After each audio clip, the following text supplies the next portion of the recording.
This episode of Counterpressed is presented by Subway. It's that time of year again, football fans. Grab your tickets to the Subway League Cup final on March 15th at Ashton Gate Stadium.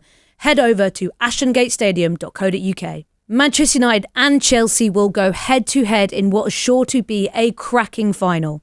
Can't make the game? Make sure you watch the highlights on the Barclays WSL YouTube channel. And of course, get your Subway fix beforehand. Download the Subway app now for fresh new deals every week. Eat fresh, feel good, freshly prepared per order.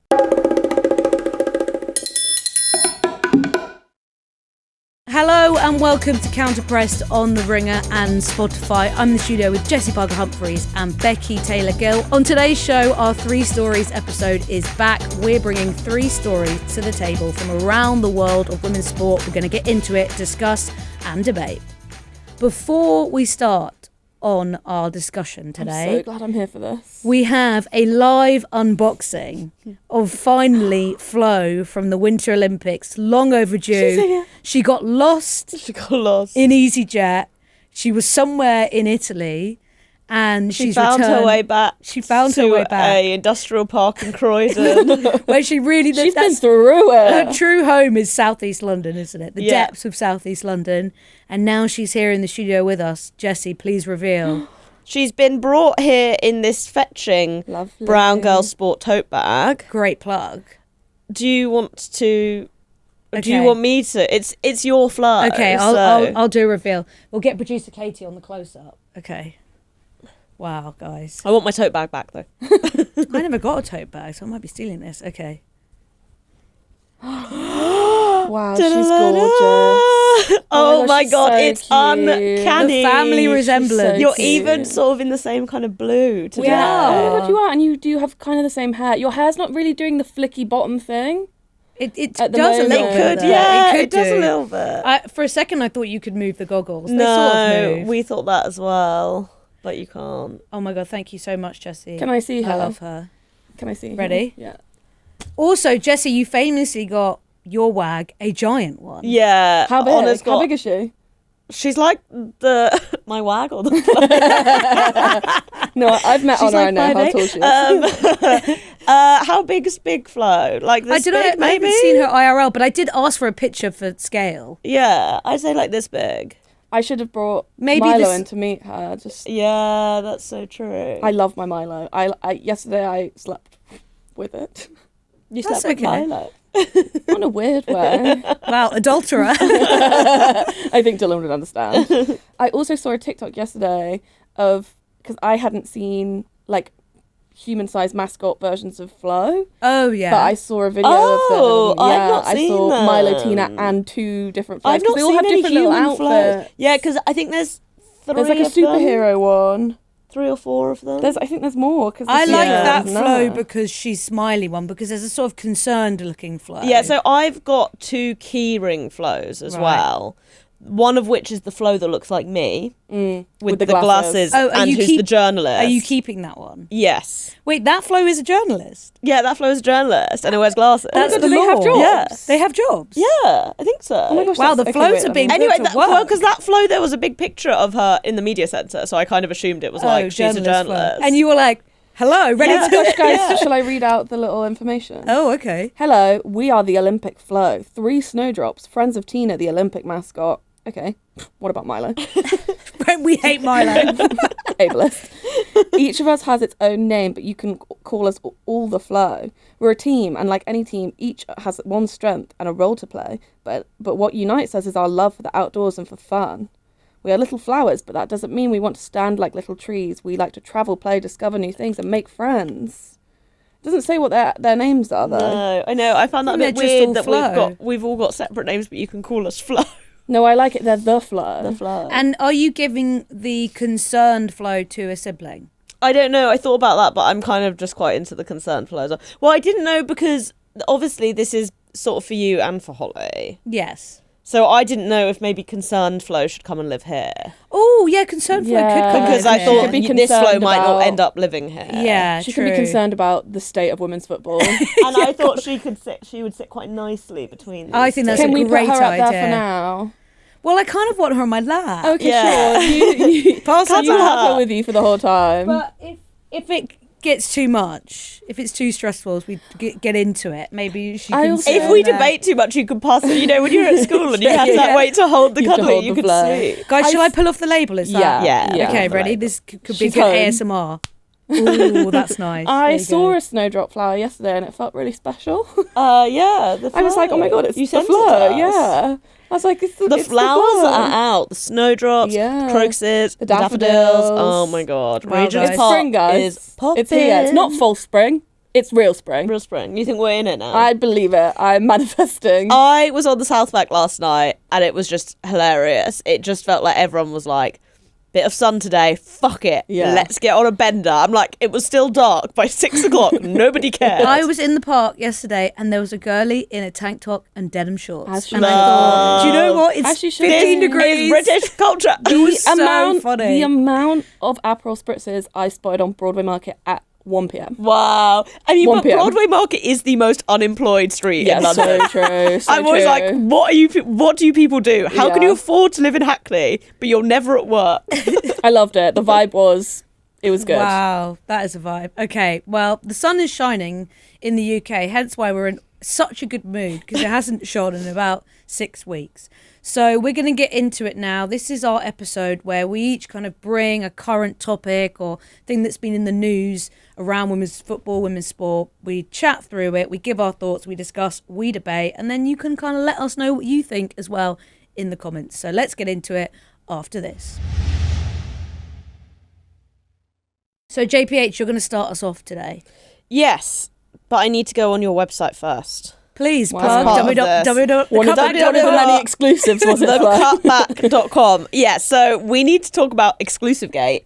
Becky, did you get an exclusive? No, I didn't. Hey, I did not get an JPH, exclusive. as you know, the game is the game, my friend. So in the wonderful world that is the media industrial system, I've never been one to do this, but when you realise everyone else does it, you kind of got to play along, right? Which is... No, I tread my own path. What constitutes That's Jessy's exclusive? exclusive. Where originally you would say, well, I'm the only person with this information. But Yeah. when you go into something knowing that there are other people having the stories, but they're only getting one-on-ones, so everyone's getting the same one-on-one. So it They're not depends what other you people in the ask. room. So it depends what you ask. So that moment and that interview is exclusive to you, but it's in a way you're slightly massaging it because you're not the only one who got the interview. I don't Wait, think so. should we just roll back and I'll sort of set the scene? Yeah. Set the scene, yeah. Yesterday at 9 a.m, boom, boom, boom, triple threat on the TL from the Powerpuff Girls of the women's football media pack. Wow, that's actually a huge compliment. I meant it as a huge compliment. Flo Lloyd-Hughes, Catherine Batty, and Tom Garrett. Who's who? But in yes, Powerpuff which Girls? one's which? I don't know if I know the Powerpuff The Girls green well one's the enough. little kind of like bitchy one. I can't remember their names. I think Flo's the bitchy one.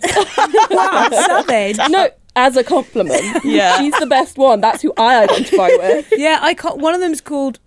They've got. Buttercup. Yeah, butter. I was going to say they've got flowery something, names, haven't they? something. Shall I Anyway, look at- we're getting Okay. distracted. No, carry on. Okay, yeah. The Powerpuff Girls. So the Powerpuff Girls had all been to see Mary Earps in Nottingham the day before. Is Mary Earps like the guy that invented the Powerpuff Girls? You Or know, is the Mary dad? Earps isn't there a big evil one that they're always fighting? Mojo Jojo. Mojo Jojo. The guy in the lab. Yeah. Yeah. They Mary went to Earps see is Mojo Jojo, and Mojo Jojo had opened a football pitch In Nottingham. in Nottingham. Anyway, the Powerpuff Girls go and chat to Mary Earps, and so we get the Mary Earps apology tour, which maybe we're not allowed to call the Mary Earps apology tour, TBC, because she was opening a pitch. She wasn't apologising, guys. That was just the side part. That was the side. Well, yeah, the side I mean, quest was having to apologise. If you know you're going to be doing media, and it's your first media since it all went down, it is going to turn into a bit of apology chore by default because no one's going to turn up if you're like we can't talk about the book because Yeah. that's all there is to talk about. Apart from what was a great pitch, it was a very nice pitch that was being opened. And Very nice pitch. That's very Well- Trumpian. Very nice pitch. Beautiful grass. I'd kind of forgotten. I'd forgotten about this whole Some grass though, isn't it? Lionesses Football Foundation, one of the many legacy concepts. So apparently there's been 35 of these pictures built. passed me by, but that was the hook. And obviously her being there and it being the first time she's kind of in public in a way since it all went down, she obviously knew, okay, we're going to get into it, and lots of sort of like pauses and what would you do? Would you do a sort of notes app apology? Would you do a video? Sorry, if I'm in that position, I'm digging my heels in. I was going to say double down.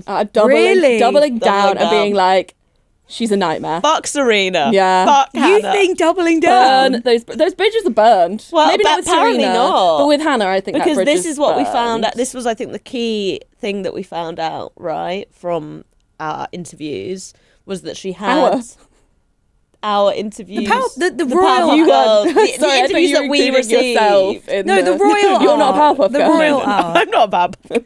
I don't know what the hell I am, but it's not a Powerpuff Girl. Jessy's Dexter's Laboratory. That's what Jessy Oh my god, is. yeah. I think that's a With compliment. the big glasses. Yeah. Was that she's spoken to Serena, right? No mention of speaking to Hannah. Unclear whether she's tried to speak to Hannah. But I think what I really enjoyed from the cutbacks version of events. I just did a hair Mary Earps exclusive cutback version.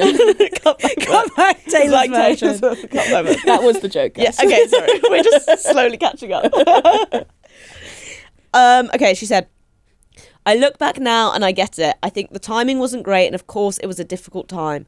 I don't want anyone to feel sorry for me about it. We don't. It was a position that I put myself in and I take full responsibility for it. It was a really emotional time and I'm looking forward to what's next. And to come into things like this today, I think it makes you realise what's important to you when things like that happen. How can I learn from that?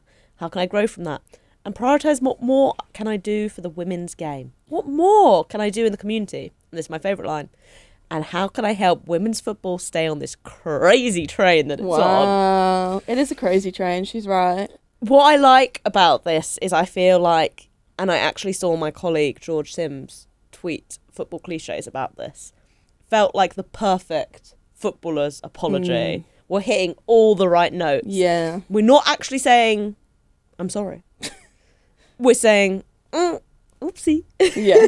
I've learned. Oopsie, I've learned. Do you know It was what I this thought and- of? Do you remember that Kardashian meme? I think it would be Kylie, or be Kylie Jenner, who did that moment where she said it was the year of realising things. I love the year of realising things. I love the year of And- realising things.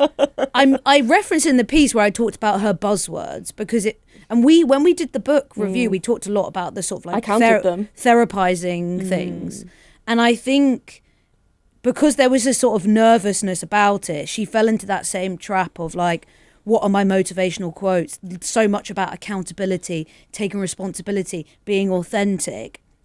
And for me, that's one of the hardest things I've always found about seeing Mary Earps in the position she's in and the sort of character she's created of herself, is I actually find it hard to see the authentic version of her because I think she's created a version she thinks she needs to be. And this was the same thing of, it's funny you guys joked about doubling down, but in a way, the apology was about the timing of it all. And we spoke about that as well when we did the book review, as if you did this in 10 years, it'd be very different to you doing it 6 months after the fact, right?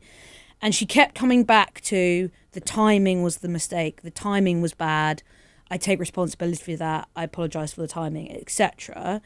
The subtext is, I still think she's a bitch. Well, I think that is also important because I think Which is kind of her prerogative. Yeah, like, to yeah, feel, exactly. You don't like like- Hannah Hampton, you don't like Hannah Hampton. Yeah. you can totally stand by that. And I think there's, because she's created the pressure on herself, I think, to live up to these maybe unfair standards of being a role model, and she talked about that, then it's hard when you feel like, oh, I've been outspoken in a way that I thought was right, and now it's hard because I felt like I was doing role model in the right way, and now I'm no longer seen as a role model. And I think for me, it's maybe less of an apology tour and maybe trying to like redeem herself a bit in how she's going about trying to connect with her fans again. And oh my God, on Tuesday night, it was like the Beatles. These kids were going That's so crazy. funny. And you forget, you know, these kids, probably half of them didn't even consume that content around the book, right? Oh yeah, they will have no. If you're like they 12 they years would old, have you won't know no what's going idea. on. And she was quite, I think stressed about, before we were doing our interview, about like, what if not every single kid got an autograph? What if not every single kid got a picture? Like, would they be disappointed? Would they be upset? And that's the pressure that a lot of these athletes and role models in general put on themselves, right? It's like, every kid has to have the best experience. Righty talks about a lot when people stop him in the street, like, I need to make sure that someone gets a photo because like that means a lot to them. And you forget that like a lot of that those England players still, like, people turn up. There were like hundreds and hundreds and hundreds of girls basically like desperate just to see a glimpse of Mary Earps. And I think in a way that's probably good for her to get back on that train, but having to do the sort of slightly clumsy apology thing, then it drags her back in it way where you're like, would it have been better to double down? I don't know. I think doubling down would have been worse. No. Obviously, you can't actually double down. I think it feels a little bit, and like it there's that two parts of it where it's like finding for her, like refinding that space of like, I can, make something for these kids and that'd be really important, but like kind of like the grown-up part of it, which is maybe like for us, it feels a little bit like Brand Earps, like getting back on track, and like that was real bad, and I haven't really heard much from her in the meantime, and I think she's like, okay, now I have to like do the official apology and like bring it back, and like I think you're right, like it doesn't feel authentic, and I think I said that about the book, like it doesn't feel like she's had enough space from everything that happened yet to be authentic and to talk about it in a way that I feel like is really relatable, in this, like in the way that Alex Scott's book was like, you've taken a lot of time and you've really thought about how everything feels. It just feels like, yeah, like you're right, like this version of her, and like that is nice maybe for the kids and like the kind of that kind of stuff, but like when you're trying to kind of connect with like other adults and tell your story, I think it just makes it a bit like uncanny. Well, I think also, obviously, what you're talking about her sort of being like a celebrity to the girls who haven't really like necessarily consumed this content, made me think it's going to be really interesting, because she also said yesterday, 2 days ago, whenever it was, right, that she is in talks with England for this presentation they think they do for players who are retiring, and that's looking like it's going to be in November. And there was sort of some suggestion before that she hadn't wanted to do that. Yeah, and apparently that was fake news. Yeah, I think certainly didn't come from her side of the story, basically. But that I think will be there's also, there is interesting. still existing tension between all parties, because obviously, nothing ended in the best way possible, because it was a very loud few months from her retirement to all the book stuff. So I think everything, it sounds like everything's back on track. Well, I still maintain that the best thing that could happen to Earps was that England won in some ways, because I think there would have been so much more criticism if, say, Hampton had struggled or Hampton had got injured and then England didn't have a goalie. I think because nothing actually sort of went wrong as a result of her retiring, it kind of puts everything in a like more positive it's like light. It's what could have happened. It's a bit it doesn't matter. Yeah, exactly. It's like, well, none of that happened. And so. I also genuinely believe her when she says she's really happy they won. I don't take it as a sort of like saltiness because I wasn't there. I think she was genuinely... Well, also, I guess that doesn't make any difference to her, because she knows she wouldn't have played. Yeah, true. So, like, I mean, if I was in her position, I would probably feel like happy, because one, that, there's loads of people, whether she dislikes Hampton or not, which she obviously does, but like, there are loads of people there she's friends with, so you'd still be like happy for your friends. There's no what if for her either. Right, like, she wouldn't. Well, if I had stayed I could have got to played, play, because again, that wouldn't have happened. I think, to your point, Becky, I think what's going to be really interesting is I think we'll get a second version and the truer, more authentic version of her story in 5 to 10 years. I can't wait for the chapter in her. Also, sorry, Hannah Hampton has already written this chapter in her book, and she's just sitting on that for a couple of years. But that's what should have happened in the first place, and that would be the better version, because it would be the more truthful version. To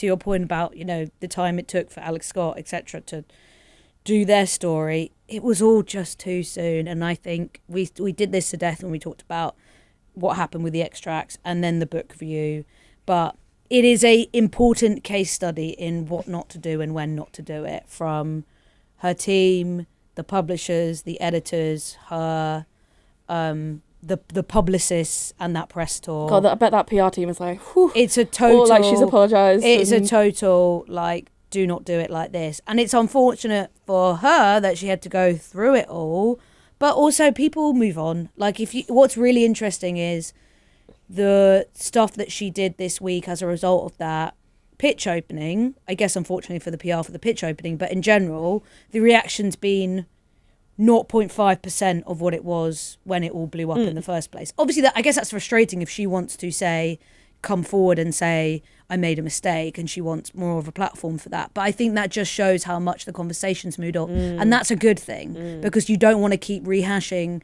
and relighting the fire and it getting more and more loud and more toxic.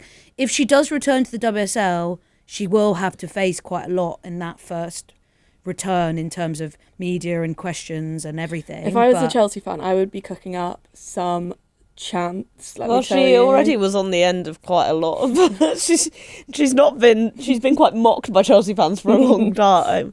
I guess fortunately for her, Chelsea proved at the weekend that Sam Kerr is inevitable against United, whoever they put in goal. Yeah. So anyway, yeah, that was. Have you on a similar note, the Sherida Spitz book?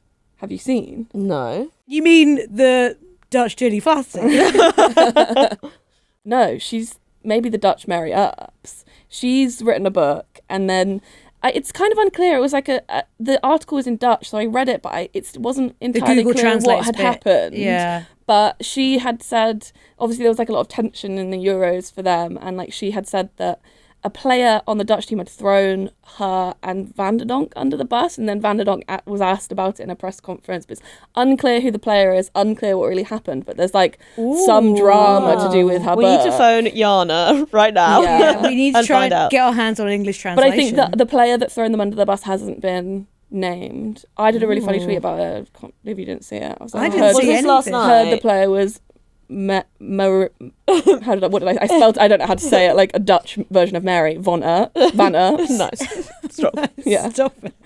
It was really good. Anyway, I always admire someone for taking the L. I think sometimes you got to do that. So in some ways, it's admirable. And that's why I would have to dig my heels in, because I can't. I'm not taking that L. Not doing no it. accountability. Okay, BTG is going to pick up with our next story next.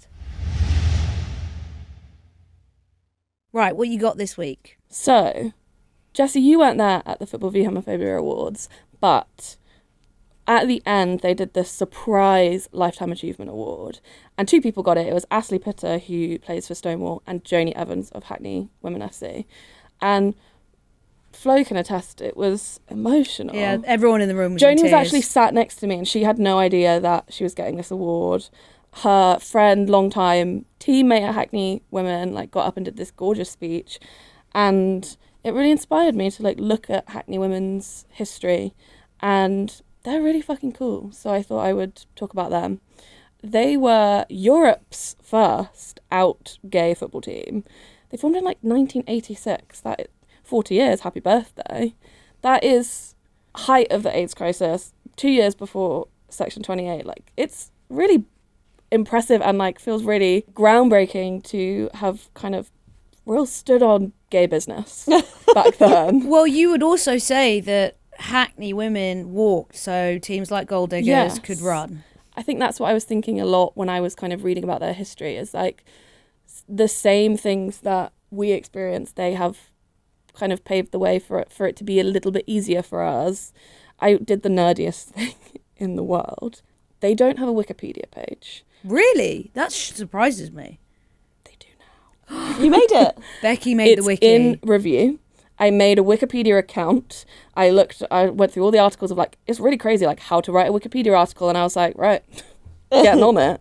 Because that just feels like a huge piece of history, a huge piece of like queer history, not just in the UK, but in Britain. And so I took kind of some of the information that I'd found about them, put it in a Wikipedia page, and it is under review. So soon they should have a Wikipedia page. That's exciting. And also I think they talked about their journey a little bit on the night at the awards. But I mean, they were talking about one of the gay games they went to when there were Portaloos left on the pitch intentionally because they didn't want them to play because, you know, local homophobes basically said we don't want gay people playing football in our area. And so they had to get those removed to then be able to play the games. And there was so many, you know, really so much aggressive homophobia that they faced, as well as just barriers in general to trying to compete, and the community that they built still exists today. And yeah, just amazing story, because I knew a little bit about it, and I've seen Joni speak and seen her get other awards, but I didn't know kind of as much as kind of was played out and talked about on the night, which was really nice. Yeah, they also, were like, it wasn't just that they were kind of publicly out, they were very like in the media. They were, in The Guardian, they were in a Channel 4 documentary, and they really were like out there being like, yeah, we're lesbians and we play football, in a time that like that was really difficult. I found a really, really interesting chapter in like an academic journal written by a woman called Jane Caldwell, who University of Brighton, of course. There's a whole chapter on like being a lesbian in football, and it's all about them, and there is so much like interesting information in there.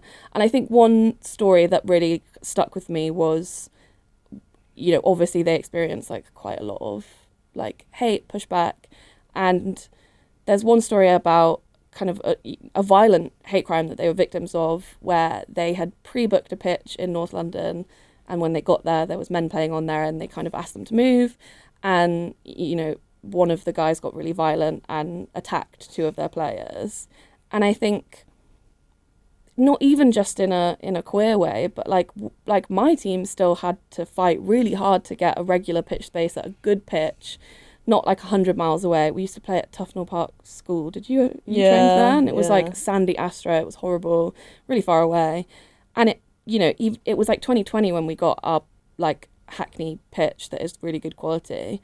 And it's kind of like they have fought those battles that like we are still fighting, and that they've made it like a little bit easier. So it's not even just in a queer way that they have had a lasting effect on women's football. They're like the oldest women's grassroots team in at least East London. And that pitch thing is, like you say, constantly ongoing. I mean, I think Nicole from Bays FC even posted a few weeks ago, they were just called up on the day of their booking saying, oh, sorry, it was a system error, you can't have this booking anymore, basically because a men's league wanted to have it. And that is just happening constantly, and a battle that women's grassroots women's football is having to deal with on a daily basis.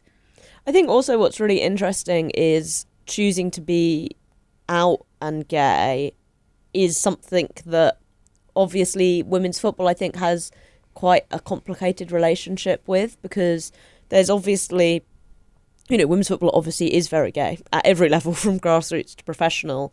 And I guess as its profile has grown, especially at that professional level, what it means maybe to come out, and whether you should have to come out, or how that's kind of viewed, and like the risks that you take within that is something that's quite contested, and it's something that like I feel like I sort of change my mind on about quite regularly. Like sometimes I'm like, I think more players should come out. Sometimes I'm like, oh, it's fine if like people are really obvious. But I do still think there's, a lot to be said for players who are willing to like publicly talk about their sexuality. And I guess what feels really cool about Hackney Women is that willingness from the very beginning to be like, yes, we're a gay team, and that's something that is obviously, when they did it, came in such a different context, but is actually something that I still think is very powerful to do today, even though, I do think there is a lot to be said for the fact that, you can take a gazillion context clues or whatever, and you don't need someone to necessarily come out and say, I'm gay.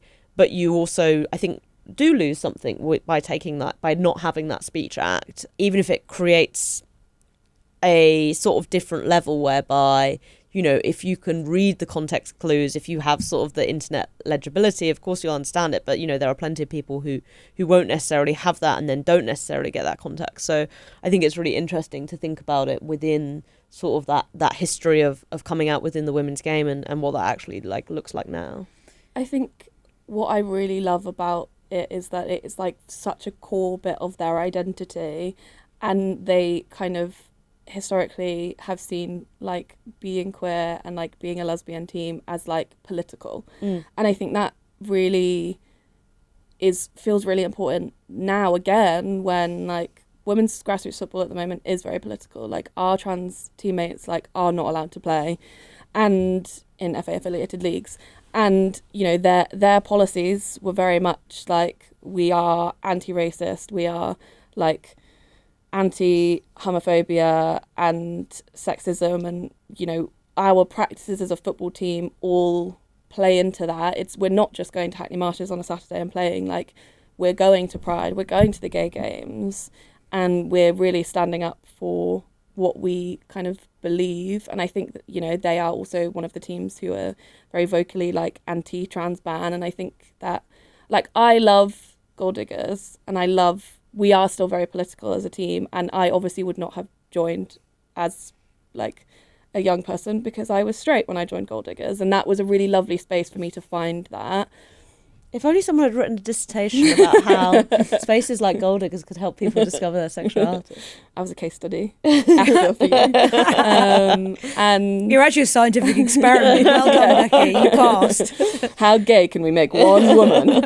And I think it's really, like those things are really important within Gold Diggers. But I think it's really special to have a team that is like, that is our core identity. Yeah, definitely. I also just, you know, the kind of thing that inspired me to talk about it was Joni. She is just like an incredible person. To come from, you know, a very religious upbringing in like Birmingham and come to London, and she was co-founder of Hackney Women, and, you know, really be like very publicly out at a time that was really difficult. And I think like her work after that is really cool. Like she went to the gay games in 1994 with Hackney Women. They took 2 teams. They didn't win a single game. Very Gold Diggers-esque of them. And she went on to be co-president of the gay games. And I think that that's really cool that like football can kind of give you this whole life, and like her life's work has been equality and inclusion and diversity in football, which I'm not sure she would have expected when she kind of just founded a team to play football together as lesbians. Well, I'm going to sort of extend that theme a little bit, but bring it back towards the pro game. So I want to talk about player power, because this week lots of people might have seen that Leah Williamson was speaking at a press conference ahead of England's game against Ukraine next week, which is taking place in Turkey.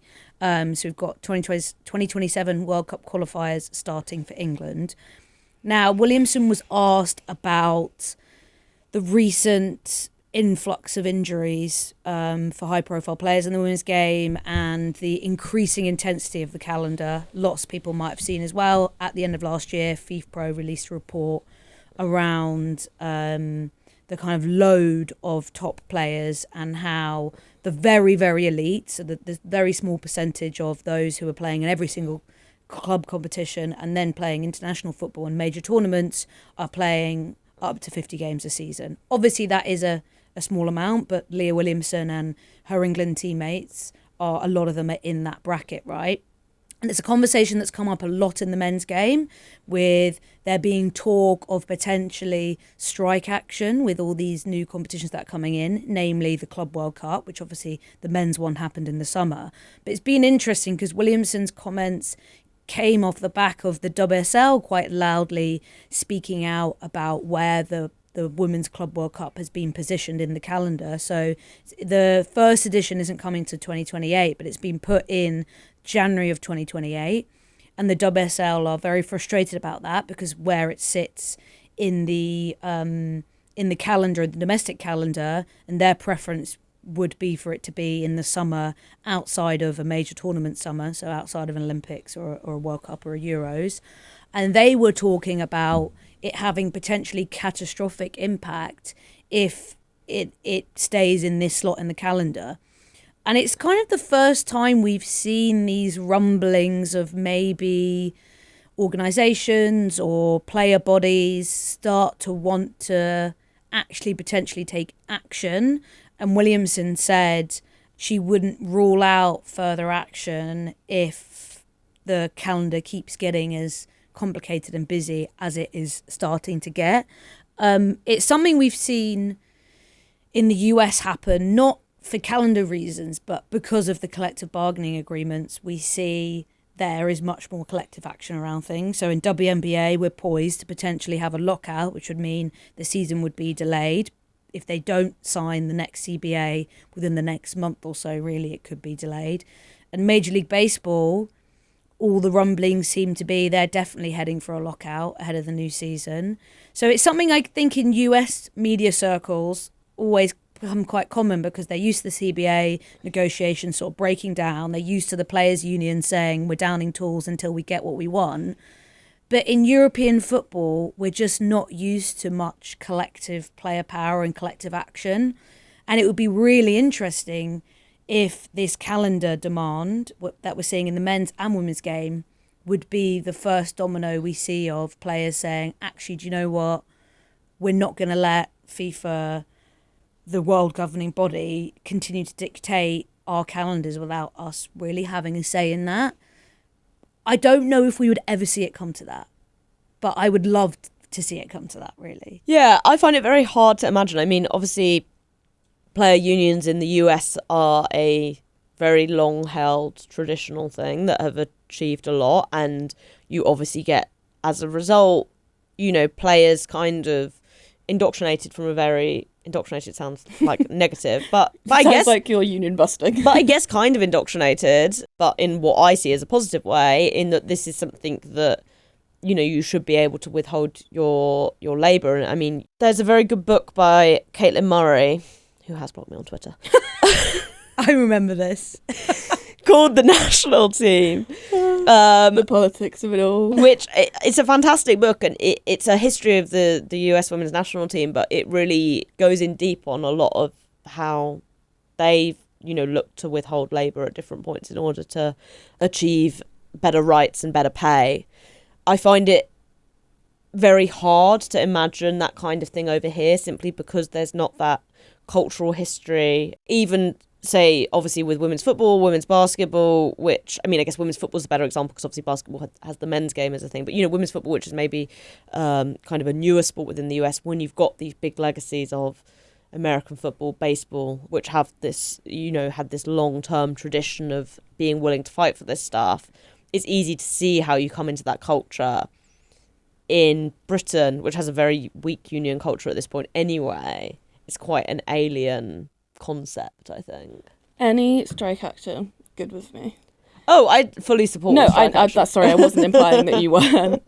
I don't see it happening, and I think you're right, all of those reasons. But I would, anything that would get people to unionise, I would be like, that would be really cool. And, you know, I think it's like interesting that we talk about like Hackney Women being very political. Is like, I don't think that exists within unions. Are very political, and it feels like we just don't have that. And I would love kind of our players to be like, hold on a second, actually, like, this is really important and we're all going to come together and do it. Well, the Club World Cup thing is a really interesting element, and I guess this is the only thing where maybe I think something could be a little bit different, is because the WSL obviously object to it, and, you know, lots of their objections are as much about business, and I don't say that in a negative way. I think this is a kind of perfectly valid objection to have as well, as they are about player welfare. But, you know, there are commercial costs to having to potentially move 4 to 5 game weeks of WSL games, particularly when you're talking about, well, certainly Arsenal will be in it. There's a high likelihood that Chelsea would be in it, given their historical UEFA ranking as well. So they're two of your biggest teams who are potentially missing, you know, a month's worth of games. And the interesting thing that the WSL talked about when they were talking about this is they're in quite a unique position compared to other governing bodies in that they are not associated with the national governing body. So it's very hard, for example, for, say, like German teams potentially to object to this, because the German league is run by the German National Association, which obviously is affiliated with FIFA. So you can't necessarily go against FIFA in a particularly easy way there, whereas the WSL doesn't have that issue.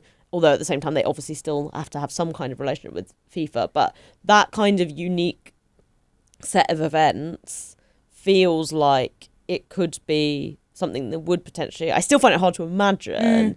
But I do think also should speak to the strength of English footballing brands. Because I think if they were to say, you know, the clubs, the league, the players would say, no, we're not going to do this. We're not going to participate. I think it would, you know, damage the integrity of that competition. I think lots of people would look at it and say, well, you know, it might still be a fun competition. There'll be high-level games, etc., etc. But there'll be like sort of an asterisk over it. Everyone will say, well, what would have happened if WSL teams were participating in it? And that's a position of power that, you know, is not necessarily always been easy. And when we talk about what's very impressive about what US teams have done in the past is it's almost like they've backed themselves to have that power.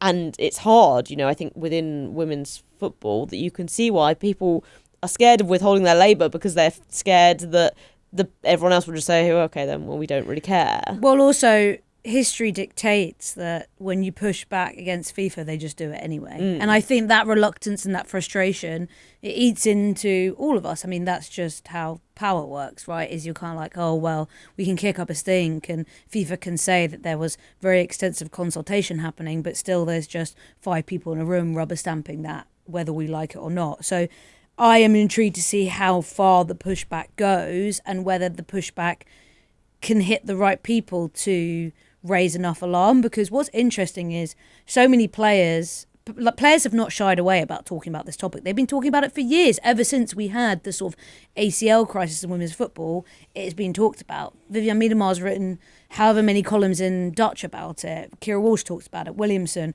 all the big players have talked about it. In the men's game as well, players have talked about it. Rodri's injury, I think, sparked up a big conversation about it. But we are yet to see that actually translate into anything. And the PFA released a statement yesterday, I think as a bit of a follow-up to Williamson's comments, saying, you know, the players have been clear about the concerns around fixture calendar and match workload. We're seeing the defined season disappear, with players expected to move seamlessly between domestic and international competitions. But again, it comes back down to the PFA as an entity. You know, what? Of course, they support players, but the way that our labour system works around professional athletes as well is we don't have CBA agreements. The PFA's role is slightly different. So as much as they're there to support, we are yet to see something like strike action. Or I think the WSL, maybe there's more that malleable chance because women's football is a bit more hybrid, a bit more organic, is maybe a bit more risk-taking in that sense. And it's where, but what will happen is, like it did in the men's game in the Club World Cup, is if you dangle that very juicy financial carrot, even the Champions Cup had a huge prize pool for what it was, that Arsenal won 2 games and won that. If the FIFA Club World Cup, that billions of prize money, that's a pretty juicy carrot to dangle in front of your club to say, well, do you really want to miss out on the chance to do that? The thing I will say as well, which I think complicates this, is we also know that whilst the very top players play potentially too many games, players further down don't necessarily play enough games. And there is obviously a slight irony with Leah Williamson sort of saying this, being sat next to Serena Wiegmann, who's very famous for, you know, really liking to play the same players again and again. There's this perception that she can sort of end up running players into the ground as a result. And ultimately, a lot of the time, I think, with this scheduling thing, players need to be having these conversations with their clubs, with their managers, as much as anything else. Because my feeling still is that, you know, I think we would like to see, in, you know, we're obviously getting an expanded WSL next year, but I think potentially in the future we would like to see that expanded more. Obviously there are potentially restrictions on that, given the fact that the women's game has to have a 2-week break over winter, which isn't something the men's game has to have. So that makes the calendar more complicated. But lots of the time the problem is like, it's because managers choose to play their best players again and again. And of course, as a manager, you you want to do that because you want to win. Of course, you're going to want to play your best players because you get the sack if that doesn't happen. So I personally wouldn't blame managers for that, because that's just the way football works.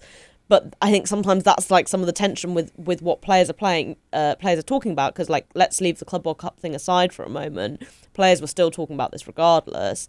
But that issue is something like, I don't think the women's calendar is that crazy. Well, as a professional sports league. That's what the FIFPro report also hints at, is like the players that are playing 50 is a very small group. Really small group. And that's a problem in itself, is that the gap between those that are playing loads and those that are playing not enough games is huge. So that's the problem, that I'm like, well, how do you solve for something whereby there probably aren't enough games in the calendar, potentially? And, you know, like, even if you look across, say, smaller men's leagues, lots of them, the way they work is you play each team 3 times, or you play each team 4 times. So you're still boosting the number of games. Whereas, you know, to have what we have at the moment, whereas you've got a 12-team league and you play everyone twice, is like pretty small. I guess we'll probably see Champions League expansion at some point. That would make sense. So you will get more games added there. obviously the Subway Cup games have just been taken out for the top team, so that's potentially through 3 games a year that go. But, you know, I think with all of these things, like, it's hard for me to genuinely look at the number of games across the year as, like, say, English women's football team and say, you know, that's loads. It's only if you end up playing all of them. But that's quite a unique situation. You know, again, like, for, say, Williamson and English Arsenal players, right? They're like the one example, I guess, of like, you've played everything. You've played a full WSL season, you played a full Champions League season, you played a full Euro summer. But even then, you know, they didn't go very far in the FA Cup. So they didn't. Who was the League Cup final against? Did they play in the League Cup final? They didn't play in the League Cup final. No, it was Chelsea year. City. Chelsea City. Oh yeah, of course.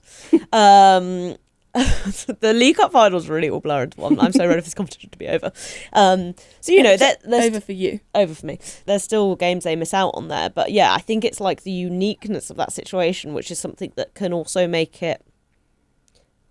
I don't want to say Leah Williamson shouldn't be the one talking about it, because she can only answer the questions that are put to her anyway, and she's England captain, so of course she's going to be asked about it. But it's just funny when it's like, I don't think we should make our decisions based on how tired Leah Williamson is. That's basically what I'm trying to say. I think Sorry, the way you said that was really funny. Me on the mic. She's been injured for ages. I'm very tired. Cancel all football. Out. But if you were like, I'm really tired, I'm sick of it. I'm Yeah. sick of it. I'm going to cancel all of Counterpress because I need a yeah, break. I would be like, I'm only on fuck once a you. week. Put me in that chair. I'll Watch me. host. Watch me. What I think is really funny is the concept of scab footballers. Like, We have that concept already, and they're Spanish. Yeah, we know who they are. We can name I meant names. more like Becky, championship Taylor-Gill. players who are like, yeah, I'm taking my moment. Who are like, yeah, okay, I'll go play for Chelsea. Yeah, sure. yeah. I think a serious point, not to Frank Lampard it, is I think like a lot of that, like kind of on what you said, Flo, about power, is I have had, you know, a few loved ones go through work tribunals, that kind of thing, where you have to take the brunt, even though you're the one that is suffering and you're the one that has suffered from being overworked, not being listened to, not being supported, which I think is kind of very similar to what, you know, players like Leah Williamson are saying. You have to take the emotional brunt of kind of going through a process like that, and you have to make decisions based on whether that, you know, whether it's worth it. And I was thinking a lot about that when you were speaking, like, is that worth it for those players to kind of go through this huge process of going on strike and taking all of that emotional labour, which is also really exhausting, which doesn't help, and, you know, fighting that power when actually you might not get anything back from it. It might not work. I think it's just an interesting kind of perspective to think about what strike action would actually mean for those players. And obviously I joke about Spanish players scabbing, but like, you know, that is a good example of like how complicated and hard this stuff can be, is that, you know, I think as much as I personally think more players should have stuck to their guns on it, for a lot of the, you know, there are players who missed out on winning a World Cup but who did stick to their guns, and equally it's very hard not to understand, even if you disagree with it, why players did go back in order to go to the World Cup, which they then got to go on and win. And I think that is some of the complexity with it, but that's also the importance, I guess, of being able to understand what like collective sacrifice looks like. And I think that's the frustration with the Spanish story a lot of the time, is like, well, it's like we can all understand what it costs not to do this thing, but that's actually the point, you know, that is it is that you have to give up stuff. But yeah, like within that, it is really hard. It's like if you like Mappy Leon, like being kind of one of the only ones to not, I mean, she has now, but at that point not go to the World Cup, and like the personal sacrifice that is when your teammates are not doing it is a lot. And I think obviously they kind of did get what they needed in the end, at least to a certain point, but I wonder whether... But they also, I mean, arguably only got it because of then what Rubiales did at the final. Like, I don't know if any of that would have happened if that happened. I wonder whether players like Mappy Leon would look at that and be like, was that worth it? I also think when you look at the strength of the unions in US sport, the system dictates that strength because the vast majority of the time, not to discredit their activism, but they are fighting for the money side. They are fighting for the minimum salaries and the maximum salaries that are defined within the system because they have salary caps, right? So they're fighting to increase those, to have minimum guarantees, maximum guarantees, as well as free agency and, in the case of women's sport, maternity cover and things like that. But in the main, it's the money side. And because football is such a free market, I do think if there was more strict structures, we probably would see a lot more football activism because they would be wanting to fight for a bigger slice of the check, rightly so. And so I think I'm intrigued to see if this might be an exciting player power moment. But I also think, to your point, Jessy, around, you know, that gap between the players that are playing loads and the players that aren't, it also has highlighted the fact that women's football, one slither of women's football is professionalising at such a heightened rate, whereas the rest are not, like, hardly professional at all. So you've got a Club World Cup come into existence when 90% of the game are like, we don't even want a Club World Cup, we're not ready for a Club World Cup. Or the women's FIFA expanding the Women's World Cup when most people say we're not ready for an expanded Women's World Cup. And that is a constant thing we're facing in women's football. And I think this is another example of it, is some of these players are going from playing 20 games a season to playing 35 in the space of a couple of years. And that change is huge. You know, Nations League, okay, it exists in the framework of players, teams will be playing friendlies or doing qualifiers anyway, but that has upped the intensity of what was a She Believes / Arnold Clark Cup window, right? It's changed it. Excuse me, dramatically. Arnold Clark was very intense. Sorry, very intense. Lest we forget Millie Bright Golden Boot. Everybody wants to win. But there's that constant change, that constant update. And in the men's game, we've had decades and decades to predate some of these increasing. The system is so much more kind of stabilised, and the athleticism, the science around it, the level that which boys football was already at. Whereas the girls are getting thrust into a more intense system. Women's footballers are playing half their career in a far different system to when they started at. And I think that's maybe more the conversation actually that needs to happen, rather than just the elite players saying we can't handle this now, because that's going to affect a wider pool. And when the US women's national team talk about when they won their case, you know, so much of the statements that came from Rapinoe, Heath, Alex Morgan, who's done so much for you know, women's rights in sport, it was about the next generation, because so much of the payment was actually about the next generation. It wasn't actually about the pockets of some of those elite players. They still obviously got kind of retroactive payouts, but a lot of it was about funding the next generation. And I think some of this conversation maybe needs to look more towards that as well than just here and now. Me as Leah Williamson, I don't want to play as much football as I am. It kind of makes me think of the ACL episode where we spoke to two doctors who had been kind of looking into like the reasons women would, you know, doing their ACLs a bit more. And it's, you know, what they kind of, their main takeaways from it was like, it's environmental factors, it's external factors, like the women's football ecosystem and culture and living within like a patriarchal culture creates such a different thing to men's football. You know, men's football, like you said, has all of this kind of structure, like very long term. You know, the way that boys come into the game and the way that they train and the way that they're supported is just very different from women's football. And so that kind of the power structures within women's football are still also kind of like moving and shifting.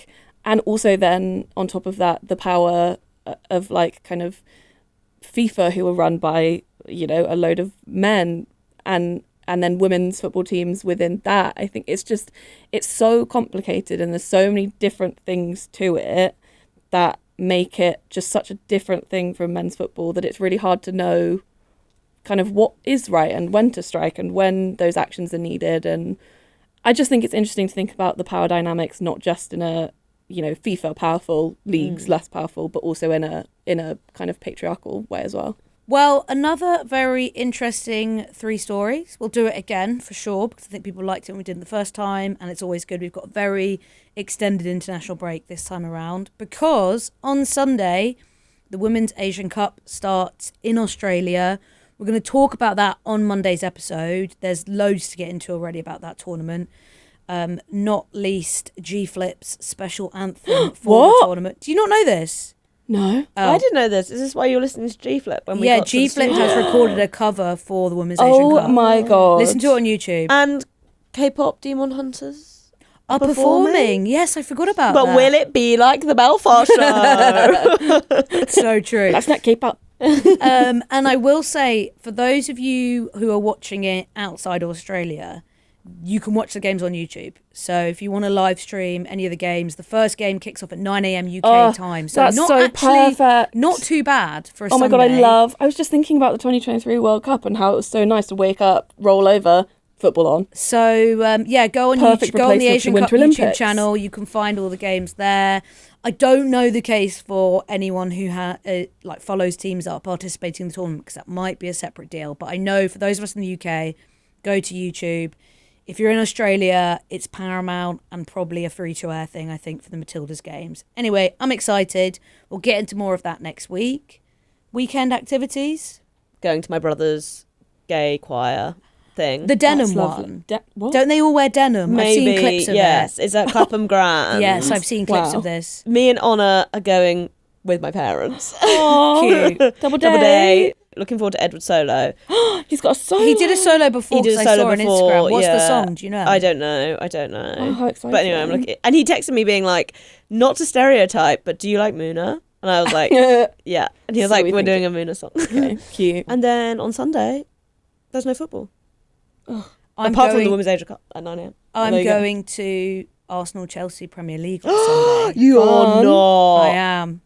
I'm almost like feel so sick about it. I Yeah. might not watch it. And Sinners is on at the Prince Charles at the same time, and I've not seen it yet. I was like, should I go to good Sinners instead? call. Yeah, But just I don't know if I'll be able to resist. just go and don't think about it.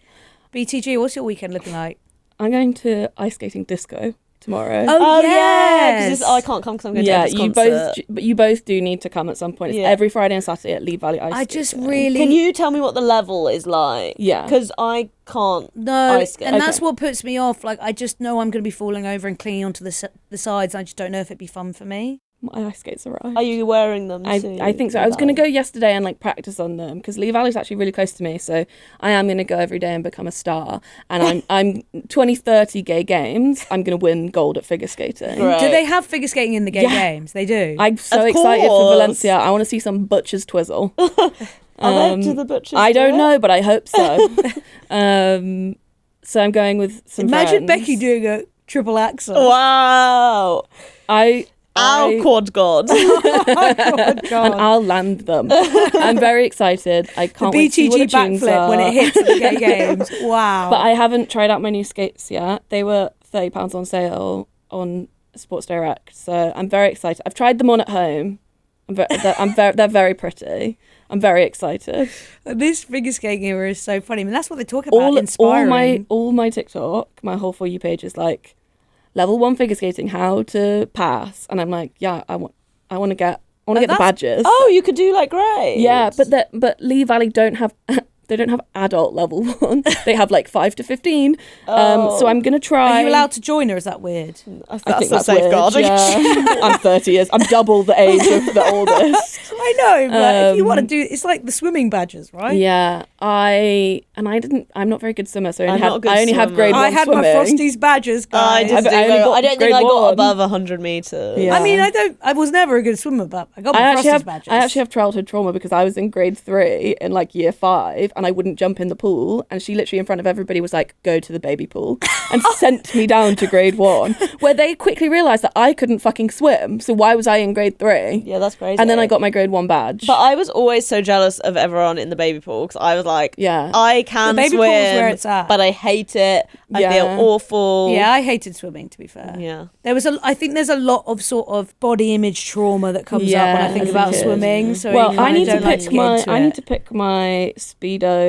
I'm becoming an aqua aerobics influencer because one of the, Oh, a yeah. working Becky, what's from it going to be? Speedo. Figure skating or aqua aerobics? It's both. I don't know It's if it could be both. It's both. Summer 'cause- sport and winter sport. Yeah, exactly. Anyway, I'm going to be a star. Either way, I Summer feel Olympics, like we Winter Olympics. the quick wrap up I had Sorry, planned, it was my fault because I told you every minute detail of my weekend plan. step by step. It was meant to be a quick, I might do this. Like, oh, I might go to the cinema. And then I'll go for coffee here. But anyway, so all of that to say, we'll be back on Monday. We'll be talking about the Asian Cup. We'll be looking ahead to England's games as well. We'll see you then.